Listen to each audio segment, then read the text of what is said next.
اعوذ باللہ من الشیطان الرجیم بسم اللہ الرحمن الرحیم۔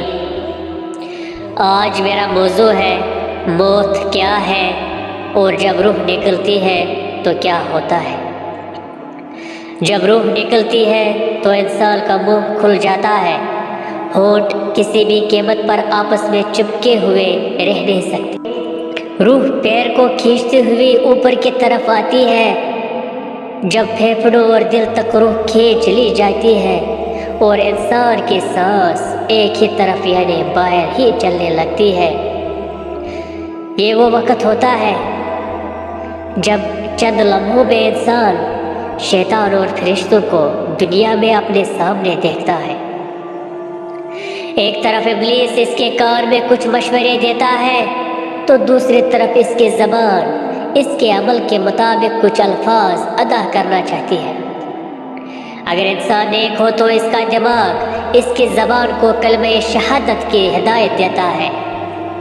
اگر انسان کافر ہو، بددین، مشرک یا دنیا پرست ہوتا ہے تو اس کا دماغ کنفیوژن اور ایک عجیب ہیبت کا شکار ہو کر شیطان کے مشورے کی پیروی کرتا ہے اور بہت ہی مشکل سے کچھ الفاظ زبان سے ادا کرنے کی بھرپور کوشش کرتا ہے۔ یہ سب اتنی تیزی ہوتا ہے کہ دماغ کو دنیا کی فضول باتوں کو سوچنے کا موقع ہی نہیں ملتا۔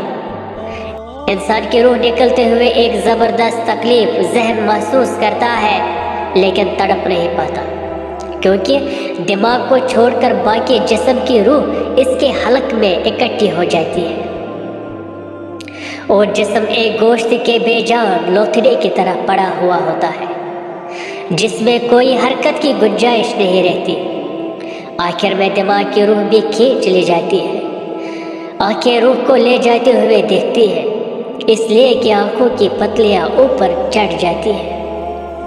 یہ جس سمت فرشتہ روح قبض کر کے جاتا ہے اس سمت کی طرف ہوتی ہے۔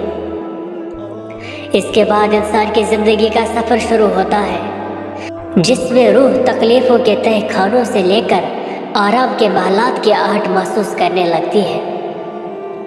جیسا کہ اس سے وعدہ کیا گیا ہے، جو دنیا سے گیا واپس کبھی لوٹا نہیں، صرف اس لیے کیونکہ اس کی روح عالم برزخ کا انتظار کر رہی ہوتی ہے جس میں اس کا ٹھکانہ دے دیا جائے گا۔ اس دنیا میں محسوس ہونے والی طویل مدت ان روحوں کے لیے چند سیکنڈ سے زیادہ نہیں ہوگی، یہاں تک کہ اگر کوئی آج سے کروڑوں سال پہلے ہی کیوں نہ مر چکا ہو، مومن کی روح اس طرح کھینچ لی جاتی ہے جیسے آٹے سے بال نکالا جاتا ہے۔ گناہگار کی روح خاردار درخت پر پڑے سوتی کپڑے کی طرح کھینچی جاتی ہے۔ اللہ سبحانہ و تعالی ہم سب کو موت کے وقت کلمہ نصیب فرما کر آسانی کے ساتھ روح قبض فرما اور نبی پاک صلی اللہ علیہ وآلہ وسلم کا دیدار نصیب فرما، آمین یا رب العالمین۔